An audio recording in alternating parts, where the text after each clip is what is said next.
स्वाभिमान जनसंवाद यात्रेच्या शुभारंभाच्या निमित्ताने ज्यांनी या ठिकाणी आता आपल्याला मार्गदर्शन केलं आणि ज्यांच्या शुभ हस्ती यात्रेचा शुभारंभ झाला असे आपले सर्वांचे नेते राष्ट्रवादी पक्षाचे प्रांताध्यक्ष जयंत पाटील साहेब,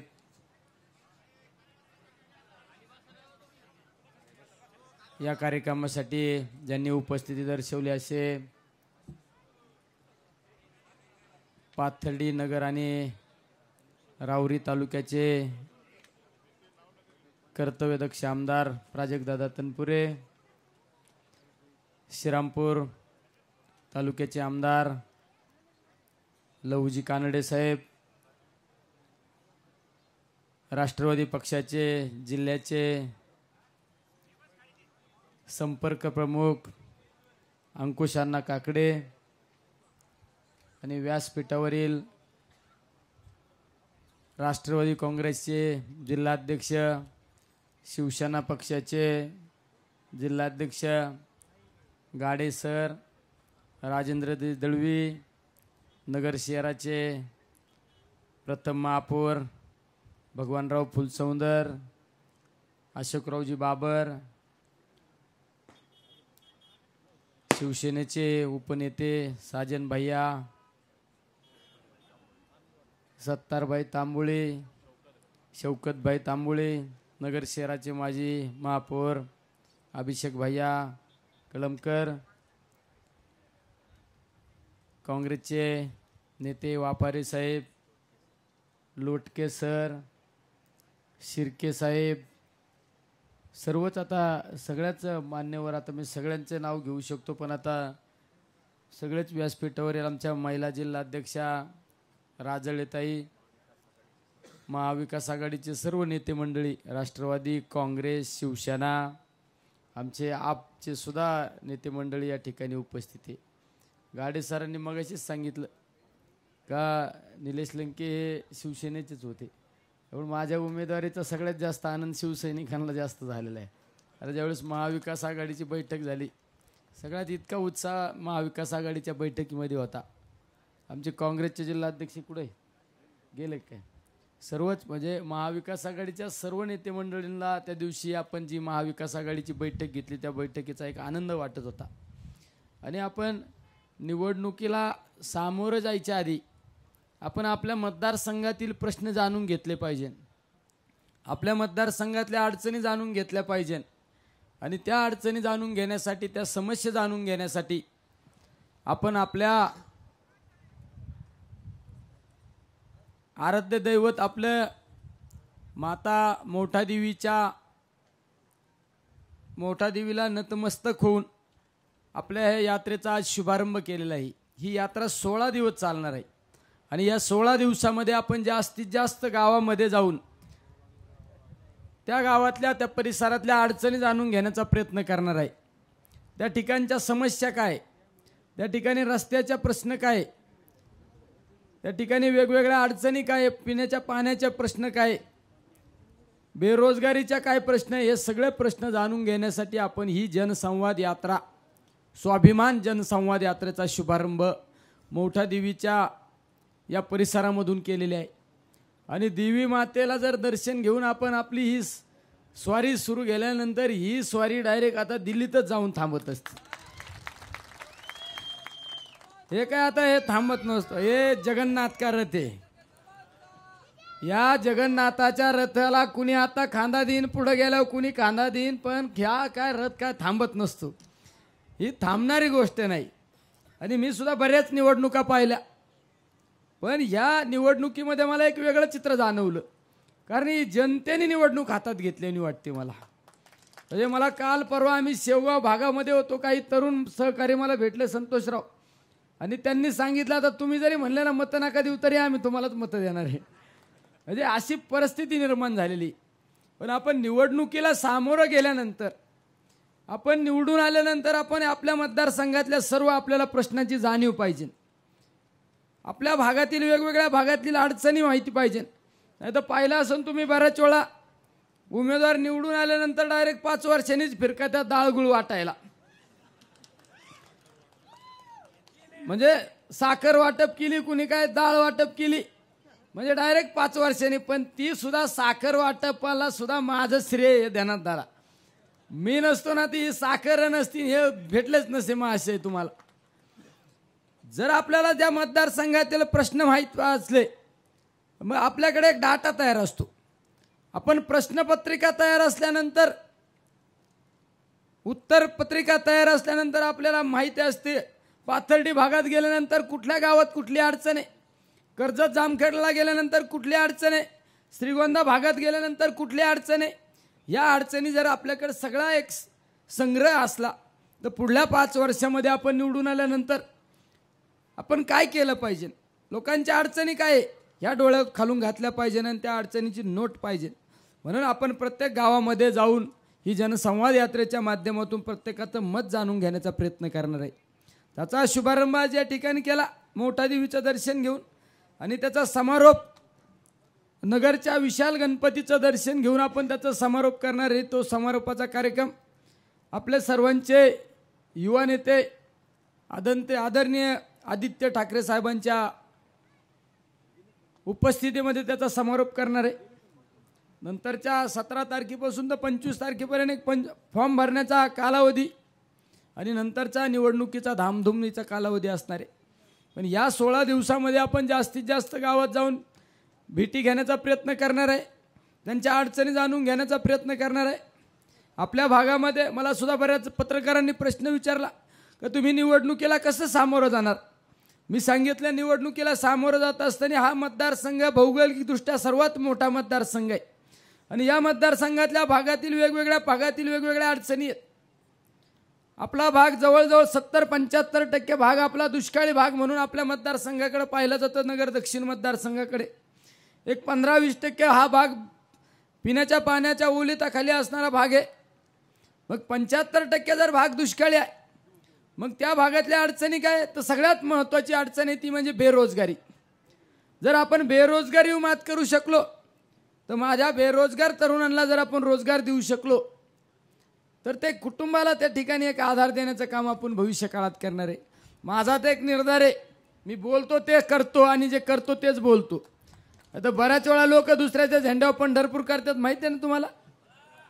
कामं आपण मंजूर करायचे, नारळ त्यांनी फोडायचे. सगळ्यात जास्त अनुभव कुठे गेले की आमदार साहेब, हे दोघांना पण अनुभव विचारा. माझ्याकडे सुद्धा आता यांनी सबस्टेशन मंजूर केले, दुसऱ्यात नारळ फोडून जातात. अरे काय घेणं नाही देणं नाही, त्यांचं काही पत्र नाही. म्हणजे आपण जे बोलतो ते करतो आणि जे करतो तेच बोलतो. भविष्य काळात तुम्ही जर मला संधी दिली ना, प्रत्येक तालुक्यात MIDC उभी केल्याशिवाय स्वस्त बसणार नाही. प्रत्येक तालुक्यात MIDC, ही बेरोजगारी कमी झाली पाहिजे. या माझ्या बेरोजगार तरुणांना हाताला काम मिळालं पाहिजे. मागच्या कालखंडामध्ये पाहिलं असेल, एका बाजूने विकासाच्या गप्पा मारायच्या आणि महाराष्ट्रातले मोठमोठे उद्योगधंदे गुजरातला घेऊन जाण्याचं काम या राज्यामध्ये केलेलं आहे. पिण्याच्या पाण्याच्या बाबतीत सुद्धा अनेक योजना आहे. आमच्या नगर भागामध्ये साखळाई म्हणून योजना आहे. ती योजना निवडणूक आल्यानंतर मतं मागायची आणि परत 5 वर्ष त्या योजनेकडे पाहायचं नाही. त्यावेळेस तिथं सन्माननीय साहेबांनी सांगितलं होतं मोठ्या की साखळाईचं पाणी आणलं नाही तर मी मतदान मागायला सुद्धा येणार नाही. आता उलट साखळाई भागातल्या 30-35 गावातल्या लोकांनी त्यांना प्रश्न विचारला पाहिजे आणि तुम्ही तर सांगितलं होतं पाणी आणतो. इकडं आमच्या शेवगाव भागात गेल्यानंतर सांगितलं होतं की ताजनापूरचं पाणी आम्हाला आणू. त्या भागात त्या गावातल्या लोकांनी मला सांगितलं, त्या परिसरातल्या घोषणा दिले, आश्वासनं दिले, परत आम्हाला पाहायलाच मिळाले नाही म्हणले. म्हणजे आमच्या घोसपुरी भागात MIDC आणू, घोसपुरी भागात MIDC आणू, खरवंडीला पाणी आणू. इतक्या मोठमोठ्याला गप्पा मारल्या, लोकांना वाटलं आईला खरं काहीतरी करीन. पण 5 वर्ष तुम्हाला बघायला सुद्धा मिळाले नाही. तुम्ही पाहिलं असेल तुमचा नगर पाथर्डी रस्ता, तर इतकी रस्त्याची दुरावस्था होती. 450 लोक मृत्युमुखी पडले, बरोबर आहे ना. माझ्याबरोबर उपोषणाला बरोबर शिवशंकर दादा होते, हरिहर होते, किसनराव होते, रफिक भाई हे सगळे होते, प्रताप काका हे सगळे उपोषणाला होते. प्राजक्त दादा पण नंतर उपोषणात सहभागी झाले. 450 लोकांचा बळी गेला आणि त्यांना या भागा यायचं म्हणलं तर हेलिकॉप्टरने येत होते. हेलिकॉप्टरने फिरले अरे त्या रस्त्याच्या कामासाठी आम्ही उपोषणाला बसलो. त्यांनी सत्तेचा गैरवापर केला. कलेक्टरला सांगितलं, आम्ही कलेक्टरच्या दारात उपोषणाला बसलो असताना सांगितलं की अजिबात उपोषणाकडे जायचं नाही. पण आम्ही पण हट्टी आहेत. आम्ही जे ठरवलं तेच करतो. आम्ही सांगितलं नाही, आम्हाला माहीत नाही, आम्ही उठणार नाही. रस्त्याचं काम सुरू झाल्याशिवाय उठणार नाही. प्रत्यक्षरित्या रस्त्याचं काम सुरू झालं आणि आपण ते उठलो आणि आज रस्ता जो चांगला आहे. नंतर त्याचं श्रेय घेण्याचा पण प्रयत्न केला. मी मोठा देवीच्या देवदर्शनाला आलो, इथं बोर्ड लागले होते का रस्त्याचा म्हणजे यांच्या माध्यमातून रस्ता झाला. म्हणजे फक्त खोटे आश्वासने द्यायचे. तुम्ही काहीतरी सांगितले हेलिकॉप्टरनी. नवरात्राला आपण माता मोठा देवीच्या देवदर्शनाचं ट्रिपचं आयोजन केलं. म्हणलं नाही, आपल्याला मोठ्या देवीला जायचं. आले हेलिकॉप्टर घेऊन आणि हे उलटच हेलिकॉप्टर फिरलं डाव्या बाजूने. म्हणलं हे यांना आताच उतारती कळा लागली, आताच लागली. म्हणलं देवीला पण कवा शिवसेना बरोबर आहे ना. मुळं हे देवीला सुद्धा मान्य नाही. अरे या ना तुम्ही नतमस्तक व्हा, देवीच्या दारात नतमस्तक व्हा. 4 पावलं पायी चाला, बिगर चप्पलचे पायी चाला. तुम्हाला देवी पावल्याशिवाय राहणार नाही. पण तुम्ही जर देवीच्या दारात जर तुमची जर जागिरी दारी दाखवित असेल तर देवीला माहीत आहे ना. आपण तर सच्चा भक्त आहे. आपण दर्शन घेतलं ना आता दिल्ली डायरेक्ट. आणि तुम्हाला सगळ्यांना घेऊन जातो, काय काळजी करू नका. मी एकमेव असा आमदार आहे, मला काय म्हणते हे दोघं येड्यात काढतात. ती म्हणते किती लोक आणतो अधिवेशनाच्या काळात?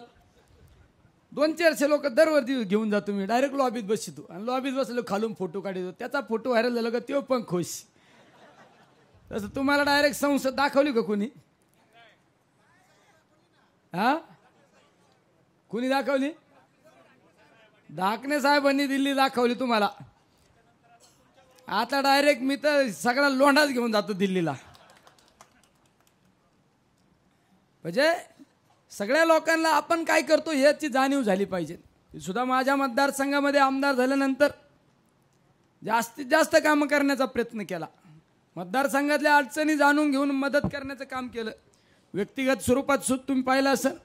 कोविडच्या कालखंडामध्ये काही लोकांनी जाहिरातबाजी केली. काही जणांनी सांगितलं की आम्ही रेमडेसिवीर आणतो. अरे कोणाला रेमडेसिवीर दिले? 4 लोकांना फक्त, तुमच्या बगल बच्चांना रेमडेसिवीर दिले. बाकी लोकांना तर विकत रेमडेसिवीर वाटले. पण निलेश लंकेने रेमडेसिवीर आपल्या कोविडच्या कालखंडामध्ये त्या कोविडच्या रुग्णामध्ये झोपलो आम्ही. 24 तास त्या लोकात राहिलो आणि 33,000 लोकांना उपचार देऊ शकलो. 33,000 लोकांना 33,000 लोकांना जीवदान दिलं. आणि त्या कोविड सेंटरची सुद्धा चौकशी लावण्याचं काम या सन्माननीय महाशयांनी केलं. म्हणजे मी तर सांगितलो, तुम्ही तुमच्या राजकीय कारकिर्दीमध्ये तुम्ही चांगले कामं किती केले सांगा. तुम्ही जे केले ते फक्त याला त्रास द्या. या कार्यकर्त्याचं क्रेशर सेल झालं पाहिजे. या कार्यकर्त्याच्या गाड्या पकडा. या कार्यकर्त्याचा व्यवसाय कसा बंद होईल हे पहा. तुमच्यात पाथर्डी शेवगाव या भागामधील एका सरपंचाने फक्त त्या शेतकऱ्याची बाजू मांडण्याचा प्रयत्न केला. अरे सांगितलं की तुम्ही ती डाळ गुळ वाटण्यापेक्षा शेतीच्या मालाला बाजारभाव वाढवण्यासाठी प्रयत्न करा. दुसऱ्या दिवशी त्या गावाच्या सरपंचाच्या त्या दारात शाळेचं काम चालू होतं आणि त्या शाळेच्या वाळू पडली होती म्हणून 16 लाख रुपयाचा दंड केला. 16 लाख रुपये. त्या प्रांताला फोन केला मी, मते नावाच्या प्रांताला. म्हणलं प्रांत साहेब एक असं काय केलं तुम्ही? शाळेचं काम चालू आहे, सरपंचाचा काय दोष आहे? त्यांना तुम्ही समजून घ्या ना साहेब, लय दबाव. आमच्या श्रीगोंदा तालुक्यातल्या एका शेतकऱ्यांनी प्रश्न विचारला. ज्यावेळेस हे साखर डाळ गुळ वाटायला गेले त्यावेळेस त्या शेतकऱ्यांनी प्रश्न विचारला, साहेब हे वाटण्यापेक्षा 35 रुपयाची डाळ वाटण्यापेक्षा आमच्या कांद्याच्या पिकाला बाजारभाव वाढला पाहिजे. दुधासाठी काहीतरी करा. शितोळे नावाच्या शेतकऱ्याला दुसऱ्या दिवशी वनीकरण विभागाचे अधिकारी पाठवले आणि सांगितलं तुझं शेततळ अतिक्रमणात आहे, उद्याच्या उद्या अतिक्रमण काढलं पाहिजे, शेततळ काढून टाकलं पाहिजे. त्यावेळेस त्या शेतकऱ्याच्या मुलांनी विचारलं का आम्हाला नोटीस द्या ना साहेब. त्या अधिकाऱ्यांनी सांगितलं नोटीस बिटीस नाही. त्याला वाटलं आता आपल्याला कोणाचा आधार. अधिवेशन चालू होतं आमचं 6 दिवसाचं अधिवेशन. मला फोन आले, बरेच मिस कॉल पडले होते. मी म्हणला रे कोणाचे जास्त फोन पडले त्याला पहिलं प्राधान्य माझ्याकडे फोन उचलला. मला रे 8 मिस कॉल कोणाचे पडले, काय अडचणी ते कार्यकर्ता बघा रे. त्याला फोन केला तेव्हा म्हणला मी श्रीगोंद्याहून बोलतोय. माझ्या वडिलांनी प्रश्न विचारला म्हणून आमच्याकडे वर्गीकरणाच्या विभागा अधिकाऱ्यांनी दमबाजी केली आणि सांगितलं उद्या शेततळ काढून टाका. म्हणलं नोटीस, त्यांना नोटीस बिटीस काय नाही. त्या शेतकऱ्याला म्हणलं उद्या आहे माझ्याकडं. त्या अधिकाऱ्याला फोन केला, म्हणलं का तुम्ही शेततळ काढायला सांगू राहिले त्याला. ते नाही ना ते अतिक्रमणात ते. म्हणलं मग नोटीस बिटीस काय पद्धत आहे का नाही. तर नाही ते करावं लागेल. मी अधिकाऱ्याला सांगितलं जर शेततळ काढशील ना तर माझ्याशी गाठी, मी उद्या इथं येईन आणि तुला लय अतिक्रमण काढायचं वेळच घाटाल 4-5 एकर काढ ना म्हणलं अतिक्रमण. अरे स्वतः काचच्या घरात राहायचं आणि दुसऱ्यावर दगड आणायचे, ही पद्धत या ठिकाणी चालू आहे. महानगरपालिकेची आमचे नगरसेवक बसलेले आहेत सगळे. महानगरपालिकेच्या त्या ठिकाणी अधिकाऱ्यांवर दबाव आणून 3.5-4 कोटी रुपयाची पट्टी माफ केली. बरोबर आहे की नाही. पाणीपट्टी 3.5-4 कोटी रुपयाची पट्टी माफ केली. म्हणजे फक्त आपल्या पोळीव कसं तूप ओढता येईल. राजकारणामध्ये 2 वर्ग असतात मित्रांनो. एक वर्ग असतो की सत्तेतून संपत्ती, राजकारणातून सत्ता मिळवायची आणि सत्तेतून संपत्ती कमवायची, प्रतिष्ठा कमवायची आणि लोकांना फक्त मोठ्या गप्पा गोष्टी मारायच्या आणि भूलभुलाया करायचा. राजकारणामध्ये एक दुसरा वर्ग असतो, त्या वर्गामध्ये आम्ही काम करणारे सर्वसामान्य कार्यकर्ते. राजकारणातून सत्ता मिळवायची आणि सत्तेच्या माध्यमातून माझ्या सर्वसामान्य लोकांना कसा न्याय देता येईल, माझ्या गोरगरीब लोकांना कशी मदत करता येईल, माझ्या त्या मतदारसंघातील प्रलंबित प्रश्नाला आपण त्या ठिकाणी प्रश्न सोडवणूक करता येईल, यासाठी सत्ताचा वापर करणारे आम्ही सर्व कार्यकर्ते या ठिकाणी बसलेलो आहे. मी तर कालही आमदार नव्हतो, आजही आमदार नाही, उद्या पण आमदार नसणार आहे. मी आजही कार्यकर्ता आहे, उद्या पण कार्यकर्ता असणार आहे, परवा पण कार्यकर्ता असणार आहे. नेहमी कार्यकर्ता म्हणून आम्ही प्रत्येकाला त्या ठिकाणी मदत करण्याचं काम केलं जातं. आता तर एका कार्यकर्त्याने तर डायरेक्ट सांगितलं होती, यांचा एक रेकॉर्डिंग कॉल दाखवा आणि 1000 रुपये मिळवा. त्याचा तर इतका मला आता सुरू झालं आहे. सकाळीच आमच्या केडगावच्या एका नगरसेवकांनी मला फोन केला. मी म्हणलं बोला विजयराव काय. ते म्हणलं काय नाही, आम्ही इथं मॉर्निंगचा ग्रुप एक, त्या ग्रुपच्या आमची पॉईंट लागली होती. तुझा साहेब फोन उचलितो का आमचा माणूस फोन उचलितो बघा. त्याच्या साहेबाचा तर फोन उचलायचा काय संबंध नाही, पीएच नाही फोन उचलित तर साहेबाचा काय विषय. मला फोन म्हणलं बोला काय विजयराव. ते म्हणलं काय नाही, मी 10,000 रुपयाचे पैन जिंकलो. म्हणलं बरं आहे आता. म्हणजे एवढ्या लोकांना जर तुम्ही निवडून आल्यानंतर 5 वर्षामध्ये लोकांना त्या ठिकाणी भेटत नाही. कार्यकर्त्यांना शेवट सत्य, आपण ज्यावेळेस एखाद्या पदावर जातो लोकप्रतिनिधी मोजून, त्या पदाचा अर्थ काय, तुम्ही जनतेचे सेवक असता आणि जनता ही राजा असती. तुम्हाला असं वाटतं की आम्ही पदावर आल्यानंतर आम्ही राजा आहे आणि जनता ही म्हणजे आमची प्रजा आहे. शेवट तुम्ही बसलेले राजा आहे, तुम्ही ठरवणार आहे आम्हाला कुठल्या जागेवर बसवायची. मग आज या ठिकाणी कुणी आमदार आहे, कुणी नगरसेवक आहे, कुणी महापौर आहे, कुणी सरपंच आहे, हे कुणी ठरवलं. तुम्ही ठरवलं म्हणून आम्ही पदावे. उद्याची ही लोकसभेची निवडणूक आहे, नगर दक्षिण लोकसभेची निवडणूक. तुम्ही ठरवणारे कोणाला दिल्लीला पाठवायचं. शेवट जनता महत्त्वाची. जनशक्तीच्या विरोधात ही निवडणूक, ही धनशक्तीच्या विरोधातली ही जनशक्तीची निवडणूक आहे. बऱ्याच वेळा आता सांगितलं जातं की आता लय मोठी यंत्रणा येणार आहे आणि मग आता काय सगळंच होणार आहे. मला बऱ्याच जणांचे फोन आले आता जरा निवडणूक जरा वातावरण सुरू होत तर काय म्हणू नको, जरा तिकडून येऊन द्या रसद. मी सांगतो तू पण घे निम्मे मला पण दे खर्चायला. म्हणजे रसद यंत्रणा, हे यंत्रणा सगळी भाडोत्री आहे, हे डब्या डुब्यावाले आहेत हे यंत्रणा. पण निलेश लंकेकडे यंत्रणा नाही, हे जीवाभावाचे लोक आहे माझ्याकडे. ही ताकद माझी महत्त्वाची. मला जर एखाद्याने प्रश्न विचारला तू आयुष्यात काय कमवलं, मी सांगू शकतो मी आयुष्यात काय कमवलं मला माहीत नाही. मी आयुष्यात जे कमवलं हे लाख मोलाचे माणसं ज्यांची किंमतच होऊ शकत नाही असे माणसं कमवण्यात त्या ठिकाणी कमवलेले आहे. एवढं उद्याच्या भविष्यात निवडणुकीला सामोरं जात असताना या भागातील प्रलंबित प्रश्न सोडवण्यासाठी आपण त्या ठिकाणी आपल्या राजकीय कारकिर्दीचा उपयोग करणार आहे. हे पदं मिरवण्यासाठी नाही, हे पद सर्वसामान्य लोकांना न्याय देण्यासाठी त्या ठिकाणी पदाचा वापर केला जाणार आहे. म्हणजे आज राज्याची परिस्थिती पाहिली, देशाची परिस्थिती पाहिली तर कधी कधी प्रश्न पडतो की अरे ही लोकशाही जिवंत राहीन का नाही, ही लोकशाही जिवंत राहीन का नाही असं वाटतंय. आज ही 2024ची निवडणूक ही तुमच्या आमच्यासाठी देशाच्या भविष्यासाठी ही सगळ्यात महत्त्वाची निवडणूक आहे. ही देशाचं भविष्य घडवणारी निवडणूक आहे, ही लोकशाही जिवंत ठेवण्याची निवडणूक आहे. त्यामुळे सर्वांनी विचारपूर्वक प्रत्येकांची एक भावना पाहिजे. निलेश लंके उमेदवार नाही, आम्ही सर्वजण उमेदवारी हीच ज्यावेळेस प्रत्येकामध्ये भावना निर्माण होईल त्यावेळेस ही निवडणूक म्हणजे आपण इतक्यात सहजपणे ही निवडणूक जिंकू शकतो. निवडणुकीचा निकाल तर ठरलेला आहे, तुम्हाला मित्रांनो सांगतो. कुणी काही करू द्या, कम से कम 2 लाख लावू द्या यंत्रणा लावून द्या. काय हिंडायचं, कोणाला हिंडून द्या. हे प्यादे बदलू शकतात, प्यादे बुद्धिबळाच्या खेळातले प्यादे बदलू शकतात, पण हे सैनिक बदलू शकत नाही, हे मला खात्री आणि विश्वास आहे. तुम्ही राजकारण कुणाला एखादा दबाव आणू शकता. तुझी चौकशी लावीन, तुला हे करीन ते करीन. माझ्या शेतकऱ्याची काय चौकशी लावणार आहे? माझ्या सर्वसामान्य लोकांची काय चौकशी लावणार आहे? शासकीय यंत्रणेचा दबाव टाकून तर इतक्या चुकीच्या पद्धतीने काम चालू आहे, इतका गैरवापर चालू आहे.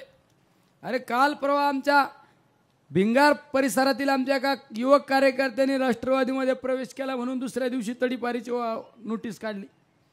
पोलीस कर्मचाऱ्यांनी शिवपुत्र संभाजी महाराजांच्या महानाट्याच्या पास वाटप चालू असताना फक्त शाळेमध्ये छत्रपती संभाजी महाराजांचा इतिहास सांगण्याचा प्रयत्न केला म्हणून त्या पोलीस कर्मचाऱ्याला निलंबित केलं. एक शिक्षक फक्त आमच्या विचाराचा शिक्षक असल्यामुळे त्या बाळासाहेब खिलारी नावाच्या शिक्षकाला निलंबित केलं. अकोल्याचे 2 शिक्षक एका चौकात फक्त या लोकसभेच्या निवडणुकीचं विश्लेषण करीत होते म्हणून त्या शिक्षकांना निलंबित केलं. इतका शासकीय यंत्रणेचा गैरवापर करण्याचं काम त्या ठिकाणी चालू आहे. शासकीय यंत्रणेच्या माध्यमातून प्रत्येकाला दबाव आणण्याचा प्रयत्न केला जात आहे. काही कर्मचाऱ्यांना आता निरोप येऊ राहिलेले, बघा तुम्ही जर कुठं दिसले तर तुम्हाला निलंबित करू. काही आता सरपंचाला सांगितलंय, तू फक्त गप्प बस, तुझं काय असेल ते गप्प बसायचं, तुझं पॅकेज पोच होईल. अरे पॅकेज दबाव हे किती दिवस चालणार आहे? रावणाचा सुद्धा शेवट झालेला आहे, रावणाचा सुद्धा शेवट झाला. तुम्ही कोण हो? तुम्ही तर मी तर म्हणतो राजकारणातलं ग निर्माण झाला ना, अहंकाराचा शेवट काय होतो?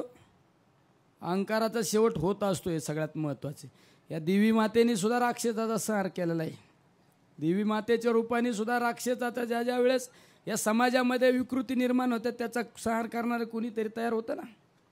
त्याच पद्धतीने आपल्या या मतदारसंघामध्ये राजकारणाचा सत्तेचा गैरवापर करण्याचं काम या ठिकाणी नेहमी त्या ठिकाणी केलं जात आहे. आपल्याला सुद्धा निवडणुकीच्या माध्यमातून आजच आपण जनसंवाद यात्रेला सुरुवात करत आहे. मी 2019ला विधानसभेच्या निवडणुकीत जनसंवाद यात्रा काढली, पण त्या यात्रेच्या अलाउन्सिंगच्या गाडीला मला कधी परमिशन काढायची वेळ आली नाही. फक्त तहसीलदारला पत्र दिलं, कलेक्टरला पत्र दिलं, त्यांनी परमिशन लगेच दिलं. पण काल आपण पत्र दिल्यानंतर सांगितलं नाही गाड्या RTOकडे चेक करायला पाठवा. मग RTO झालं, मग ते डिपार्टमेंट व्हेरीफाय करीन. अरे तुम्हाला काय ताकद लावायची चुकीच्या पद्धतीनं लावा. तुमचं फक्त 13 तारखेपर्यंत चालणार आहे दुकान आहे, ते दुकान तुमचं बंदच पडत असतं. आणि प्रत्येक तालुक्यात त्यांना 4-6 डापड्यावाले ठेवलेले आहेत. त्या डापड्यावाल्यांनीच वाजवायचं. तुमच्याकडे येत्या डापड्यावाले सांगता, साहेब दादा, तुम्ही सांगा तुझा दादा सगळ्यात मोठा आहे, तुझा दादा तुझाच फोन उचलितो का बघ रे जरा म्हणायचं. त्याची घाबरी होईन.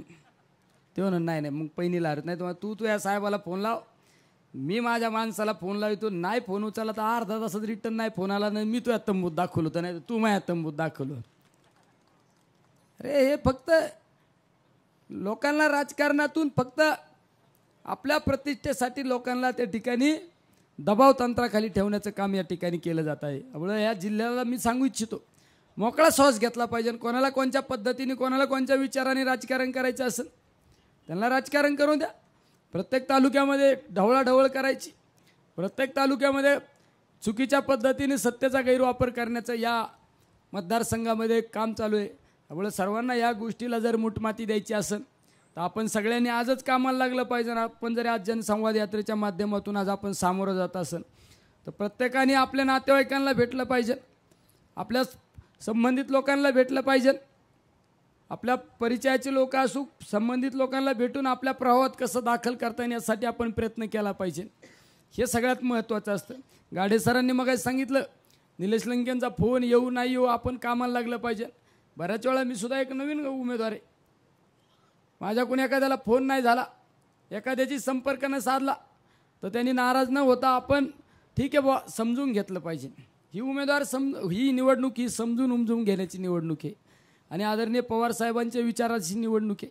आदरणीय बाळासाहेब ठाकरे असू, बाळासाहेबजी थोरात असू, या सुसंस्कृत नेते मंडळींच्या नेतृत्वाखाली आपण ही निवडणूक लढवत आहे. त्यामुळे या निवडणुकीच्या माध्यमातून सर्वांनी म्हणजे आजच आपल्या या मोठा देवीच्या पायथ्याला सर्वांनी खुणगाड बांधली पाहिजे.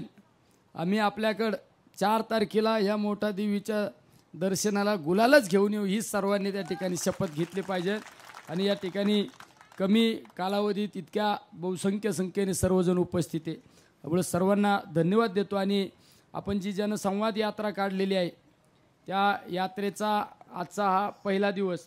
उद्या दुसऱ्या दिवशी आपण ही यात्रा माणिकदौंडी मंदिरासमोरून त्या यात्रेला सकाळी 9 वाजता सुरुवात होणार आहे. आणि त्यानंतर संध्याकाळी या यात्रेचा दुपारी 1 वाजता शेवगाव शहरामध्ये त्याचा मुक्काम केदारेश्वर कारखाना. दुसऱ्या दिवशी 3 तारखेला रात्रीचं भोजन आणि मुक्काम परत त्या केदारेश्वर कारखान्यावरचे. 4 तारखेला ही यात्रा आपली अमरापूरपासून सुरुवात होईल. दुपारी ढोर जरगाव, रात्री अशोक मंगल कार्यालय पाथर्डी. 4 तारखेला 5 तारखेला ही यात्रा तिसगावमधून सुरुवात होऊन रात्री वांबोरी त्या ठिकाणी त्या यात्रा होणार आहे अशी. नंतर 6 तारखेला 12 गाव नांदूरला मुक्कामी असन. 7 तारखेला आपण बोरटेकमधून त्या यात्रेला सुरुवात होणार आहे. तर कानडगाव या ठिकाणी सातरळ कानडगावला त्याचा मुक्काम त्या यात्रेचा आहे अशी हे यात्रेचा सर्वांना प्रोग्राम त्या ठिकाणी दिला जाईल. सर्वांनी यात्रेमध्ये जास्तीत जास्त लोकांनी सहभाग. आणि आजचा ही उद्यापासून सुरुवात ही यात्रा होणार आहे. सर्वांना पुन्हा एकदा धन्यवाद.